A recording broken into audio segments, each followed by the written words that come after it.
Hello friends, maths के Saini MIC group में एक बार और आपका स्वागत है। और आज हम लोग डीडीयू यूनिवर्सिटी गोरखपुर यानी गोरखपुर विश्वविद्यालय गोरखपुर से संबंधित जो सेमेस्टर एग्जामिनेशन हो रहे हैं उसी एग्जाम से संबंधित महत्वपूर्ण प्रश्नों का हम संग्रह लेकर के आए हैं।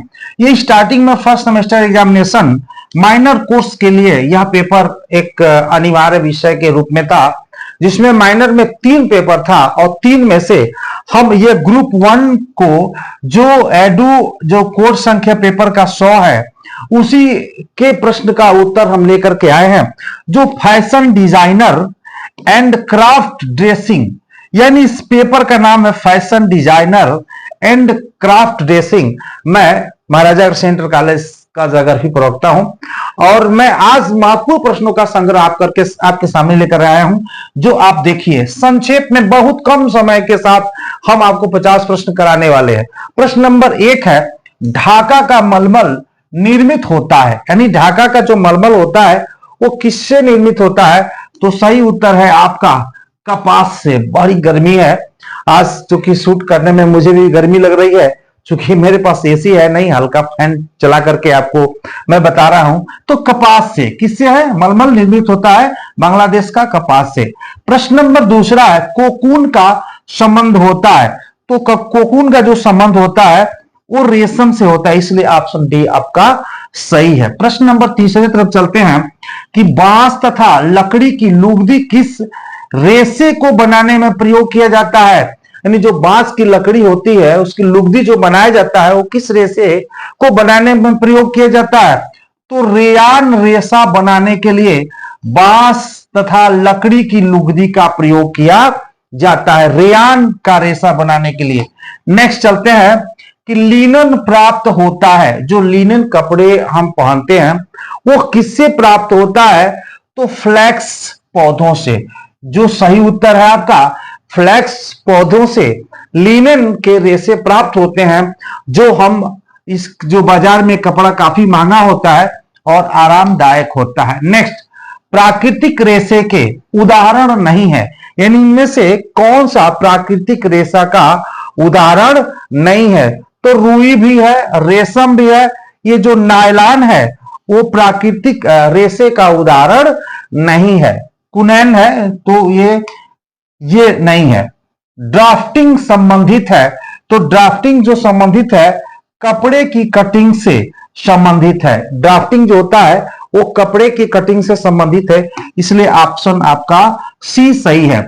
इंद्रधनुष के रंग नहीं है, इसमें से पूछ रहा है कि इंद्रधनुष के रंग नहीं है, तो ऑप्शन जो डी सही है। इसमें जो भूरा रंग है वो इंद्रधनुष के रंग नहीं है। 7 रंग का हमने यहाँ पे जिक्र कर दिया है, जो बैगनी है, जम्बुकी है, नीला, हरा है, पीला है, नारंगी है, लाल है, ये 7 कलर आपके इंद्रधनुष के हैं, तो इसमें भूरा रंग इसमें नहीं है। प्रश्न नंबर 2, प्राथमिक रंगों के मिश्रण को कहते हैं, यानी जो 2 प्राथमिक रंग होते हैं उसको मिला देने से कौन सा रंग बनता है? तो द्वितीयक रंग बनता है, इसलिए ऑप्शन बी आपका सही है। नेक्स्ट चलते हैं कि एक प्राथमिक रंग एक द्वितीयक रंग के मिश्रण से किस प्रकार के रंग बनते हैं? यानी प्राथमिक और द्वितीयक को मिला देंगे तो किस प्रकार का रंग बनेगा? तो आप जान ही सकते हैं कि 1-2 अगर मिला जाए तो 3 हो जाएगा, तो तृतीयक रंग बनते हैं। 10वें नंबर पे हम चलते हैं कि ठंडी रंगों के प्रयोग से मतलब शरीर कैसा दिखाई देता है? यानी जो ठंडे रंग जो नीला होता है ना, वो अक्सर वो ठंडे रंग में आता है। अगर किसी व्यक्ति को नीले कलर से रंग दिया जाए तो उसको दूर से देखने में उसका आकार कैसा दिखता है? तो मेरे हिसाब से वो पतला दिखता है, इसलिए ऑप्शन आपका सी सही है। नेक्स्ट, कपड़े के कटिंग के सिद्धांत नहीं है, इसमें कपड़े की कटिंग के सिद्धांत कौन है? तो ड्राफ्टिंग भी सिद्धांत है, मेजरिंग भी है और निशान लगाना भी, इसलिए सही उत्तर आपका बुनाई कपड़े के कटिंग से संबंधित सिद्धांत नहीं है। चलते हैं बाहर, निम्नलिखित में से कौन सा रासायनिक रेशा है? तो जो रेजिन होता है वो रासायनिक रेशा है। ये सब क्या है? प्राकृतिक रेशा, रेशम और जूट जो है वो प्राकृतिक रेशा है, ये रासायनिक रेशा है, रेजिन। नेक्स्ट चलते हैं, रेशम है, ये रेशम है। रेशम वस्तुओं पर रंग पक्के चढ़ाने के निम्न कारण क्या है? जो रेशम के वस्त्र बनते हैं उस पे पक्के रंग चढ़ाने के निम्न क्या कारण है? जो अम्लीयता, अम्लीयता के कारण उस पे जो रंग होते हैं वो पक्के चढ़ते हैं और जो काफी वो छूटते नहीं है। कृत्रिम सूत बनाने की मशीन का आविष्कार किसके द्वारा किया गया था? तो लुईस स्राव के द्वारा कृत्रिम सूत बनाने के मशीन का निर्माण किया गया था। यह अंग्रेज वैज्ञानिक थे।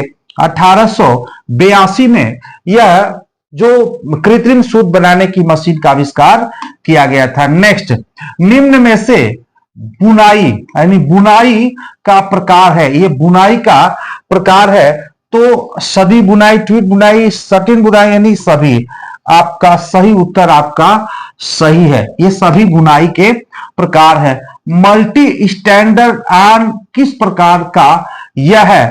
तो यहाँ पे साधारण यार्न और नोवेल्टी यार्न, मिश्रित यार्न, यानी इसका जो उत्तर सही है आपका डी सही है, इस पूरे सभी। 17वां पे हम चलते हैं, टाई एंड डाई क्या है? तो कपड़े रंगने की एक विधि है। टाई एंड डाई जो है वो कपड़े रंगने की एक विधि है। नेक्स्ट चलते हैं, सिलाई मशीन के पार्ट भाग नहीं, इसमें सिलाई मशीन के कौन सा पार्ट भाग नहीं है? तो सुई, बॉबिन, बॉबिन के सब यह मशीन का पार्ट है, इसलिए जो डी है ये कपड़ा, ये मशीन का पार्ट नहीं है। 19 नंबर पे चलते हैं कि प्राथमिक रंग नहीं है, तो हरा जो होता है ना वो प्राथमिक रंग नहीं है। प्राथमिक रंग नहीं है तो हरा जो है वो प्राथमिक रंग नहीं है। द्वितीयक रंग नहीं है, तो जो पीला है वो द्वितीयक रंग नहीं है, बाकी यह द्वितीयक रंग है। नेक्स्ट चलते हैं कि प्राकृतिक रेशा नहीं है, इसमें प्राकृतिक रेशा नहीं है, तो जो स्टेपल है ये जो है वो प्राकृतिक रेशा नहीं, इसलिए ऑप्शन डी आपका सही है। 22वें नंबर पे चलते हैं कि द्वितीयक रंग है, इसमें द्वितीयक रंग है तो हरा जो है वह द्वितीयक रंग है। नेक्स्ट चलते हैं कि प्राथमिक रंग है, तो उपर्युक्त जो सभी है वो सब प्राथमिक रंग। देखिए घुमा फिरा करके ये पिछले साल का पेपर मैं आपको सॉल्व करा रहा हूं। अगर मेरे चैनल पर नए हो तो लाइक, सब्सक्राइब, शेयर जरूर करें, जिससे कि हम और ऊर्जा के साथ आपके साथ बने रहे। मैं चाहता हूं कि कम समय में आपको 50 क्वेश्चन 20 मिनट के अंदर मैं देना चाहता हूं। इंद्रधनुष में नीचे से दूसरा रंग कौन सा होता है? यहाँ पे देखिए बैगनी है, ये जामुकी है और इसको हम गाढ़ा नीला के भी नाम से जानते हैं। तो गाढ़ा नीला इंद्रधनुष के निचले से दूसरा रंग है, ये आप देख सकते हैं इंद्रधनुष है आपका। आप जो भी आप पूछेगा इंद्रधनुष में कितने रंग होते हैं, तो इंद्रधनुष में कितने रंग होते हैं आपके? 7 रंग होते हैं। अभी मैं पिक दिया था, इसमें आप देख सकते हैं। कढ़ाई करने हेतु किस प्रकार की कैंची का उपयोग किया जाता है? तो ऑप्शन बी सही है। सजावटी कैंची जो होता है उसमें नोक होते हैं और उससे हम कैंची का प्रयोग काटने और उसको मतलब बुनने के लिए भी हम प्रयोग कर सकते हैं, तो सजावटी कैंची होता है। नेक्स्ट चलते हैं, अच्छे व्यक्तित्व के गुण नहीं है। अज्ञानता अच्छे व्यक्तित्व का गुण नहीं। अगर अज्ञान व्यक्ति से हम कहें कि वो कोई निर्णय ले तो ले नहीं सकता है, इसलिए हम कह सकते हैं अच्छे व्यक्तित्व के एक गुण नहीं है अज्ञानता। सिलाई करते समय खिसकने वाले कपड़े पे किस प्रकार का टांका लगाया जाता है? यानी जो कपड़ा सरकता है और सिलाई करते समय उस पे कौन से टांके लगाए जाते हैं जिससे सरके ना और हम उसे सिलाई भी कर सकें? तो इसमें जो होता है कि टेढ़ा टाका जो होता है, टेढ़ा टाका ये होता है, इसलिए ऑप्शन बी आपका सही है। हम 29 नंबर पे स्टाइल निम्न में से किसका संशोधित रूप है? तो ये फैशन का, ये जो फैशन का स्टाइल एक संशोधित रूप है। आज फैशन और स्टाइल दोनों एक समानांतर प्रयोग किए जाने वाले शब्द हैं। निम्न में से कंप्यूटराइज कटिंग मशीन है, कंप्यूटराइज कटिंग मशीन है। देखिए ये सारे कटिंग मशीन, अगर हम वाटर जेट मशीन की बात करें तो ये पानी के फोर्स से हार्ड लोहा को बड़ी सरलता से काट सकता है, लेकिन क्योंकि हम कपड़े काटेंगे तो वहां पानी का प्रयोग नहीं कर सकते हैं, इसलिए ये अगर हम कपड़े के दृष्टिकोण से पूछ रहा है तो इसमें इनमें से कोई नहीं है। लेकिन अगर हम ये देखें कि कटिंग मशीन है तो दोनों कटिंग मशीन है, यानी दोनों लोहा काटने वाली मशीन है, तो ए एवं बी हम ऑप्शन लगा देंगे। कंप्यूटराइज है, कंप्यूटर के ही इशारे से इसको काटा जाता है। कंप्यूटराइज कटिंग मशीन है इसमें, तो है इसमें, लेकिन अगर कपड़ा शब्द लगा देता तो इनमें से कोई नहीं था। कपड़े के लिए हम इसका प्रयोग नहीं करते हैं। फैशन डिजाइनिंग में किस वस्तु की उपयोगिता होती है? तो कैंची की भी, मेजर टेप की भी, चाक की भी, उपर्युक्त सभी। यानी फैशन डिजाइनिंग में किसकी उपयोगिता होती है? तो उपर्युक्त सभी की होती है जब डिजाइन करते हैं तो। नेक्स्ट, जूट का सर्वाधिक उत्पादक है होता है कौन सा देश में होता? तो बांग्लादेश में जूट का सर्वाधिक उत्पादन होता है। जूट से हम बोरे बनाते हैं, जो सूती बोरा होता है जूट से ही बनाते हैं, जूट पटसन। प्राकृतिक रेशों में सबसे लंबा हल्का होता है, तो होता है इसमें कपास होता है, कपास होता है प्राकृतिक रेशे में सबसे लंबा, और हल्का भी, रुई जिसको बोलते हैं, ये होता है आपका प्राकृतिक रेशा में हल्का और लंबा भी होता है। किन दो रंगों के मिश्रण से हरा रंग बनता है? तो नीला और पीला को जब हम मिला देंगे तो ये हरा रंग बन जाएगा। नेक्स्ट, कपड़े कटिंग हेतु उपयोगी वस्तु है, तो यह इसमें कौन सी उपयोगी? यानी टेलर का चाक, हम कलम का भी प्रयोग करते हैं, इंक का प्रयोग हम नहीं करते हैं। तो इसमें अगर हम सर्वाधिक देखें तो जो टेलर का जो चाक है, टेलर का चाक है कपड़े की कटिंग हेतु, यह सर्वाधिक उपयोगी वस्तु है, टेलर का चाक। नेक्स्ट, भेड़ से प्राप्त बाल से निर्मित किया जाता है, जो भेड़ से, उस भेड़ के बाल से हम क्या बनाते हैं? तो ऊन बनाते हैं। क्या बनाते हैं? ऊन बनाते हैं, इसलिए सही उत्तर आपका बी है। 37 पे हम चलते हैं। रेयान रेशे का मुख्य आधार क्या है? तो सेल्यूलाज जो है वो रेयान रेशे का यह मुख्य आधार है, सेल्यूलाज। 38 नंबर पे हम चलते हैं कि कृत्रिम सूत बनाने की मशीन का आविष्कार किया था, तो 1842 में कृत्रिम मशीन बनाने का आविष्कार किया गया था। नेक्स्ट चलते हैं कि ऊन किस जानवर के बालों से निर्मित होता है? तो सभी जानते हैं कि भेड़ के बालों से ऊन का निर्माण किया जाता है, इनमें गिलहरी और शेर के बाल से नहीं। सर्वाधिक शीतलता किस रंग में होती है? तो नीला जो है, नीला कलर जो होता है वो सर्वाधिक शीतलता प्राप्त करती है, और ब्लैक तो बहुत गर्मी प्राप्त करता है। तो सर्वाधिक शीतलता की हम बात करें तो नीला, नीला अगर हम गर्मी में नीले कपड़े का प्रयोग करें तो अच्छा होगा। प्राकृतिक रंगों के उदाहरण नहीं है, तो गेरू भी प्राकृतिक रंग का उदाहरण है, सफेद चाक और चूना, यानी हम कह सकते हैं जो कोबाल्ट होता है वो प्राकृतिक रंगों के उदाहरण नहीं होता है। कोबाल्ट लोहा ये सब उसके रंग उदाहरण नहीं है। सर्वाधिक उष्णता किस रंग में पाई जाती है? यानी सर्वाधिक गर्मी किस रंग में पाई जाती है? तो काले कलर में सर्वाधिक गर्मी पाई जाती है। नेक्स्ट चलते हैं कि जानवर रेशा है, यानी जानवर से कौन से रेशे तैयार किए जाते हैं? तो हम कह सकते हैं जानवर रेशा, तो रेशम जो है वो जानवर से प्राप्त किया जाता है।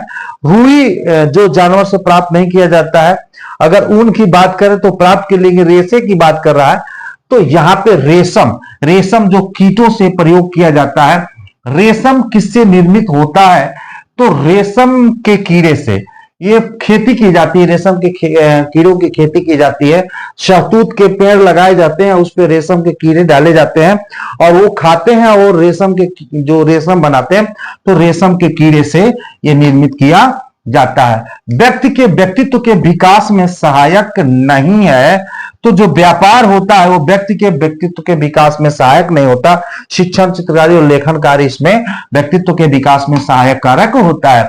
निम्न डिजाइनर को इंडियन स्टाइल गुरु के नाम से जाना जाता है, तो ऋतु कुमार को जो है यह जो इंडियन स्टाइल गुरु के नाम से जाना जाता है, जिसका पिक आपके सामने है। नेक्स्ट चलते हैं 48 पे, कपड़ों में ढीलापन डालने की प्रक्रिया को क्या कहते हैं? बड़ा थोड़ा सा हमको भी उलझाया हुआ था, बड़ा अध्ययन करने के बाद पता चला जो पैटर्न जो मेकिंग होता है, कपड़ों में ढीला डालने की प्रक्रिया को कहा जाता है। नेक्स्ट चलते हैं, वेफल नीटिंग बाना बुनाई को कहते हैं, तो बुनाई है इसको बोलते हैं। सब ये उसके एक पार्ट है, अंग है। लास्ट में उसका रिजल्ट देखते हैं तो वेफल नीटिंग यानी बाना बुनाई को कहते हैं, उसको बुनाई कहते हैं। उत्तर आपका ये सही है। वस्त्र निर्माण के लिए धागों को लूप में निर्मित करना कहलाता है, तो ये भी बुनाई ही कहलाता है, इसलिए ऑप्शन आपका सी सही है। 50 और अंतिम क्वेश्चन की तरफ चलते हैं। भारत में कृत्रिम सूत का निर्माण आरंभ हुआ था, तो 1850 में कृत्रिम सूत के निर्माण का आरंभ हुआ। तो आज के लिए इतना ही और धन्यवाद। मैं चाहूंगा कि मेरे चैनल को लाइक और सब्सक्राइब जरूर करें। आज के लिए इतना ही, धन्यवाद।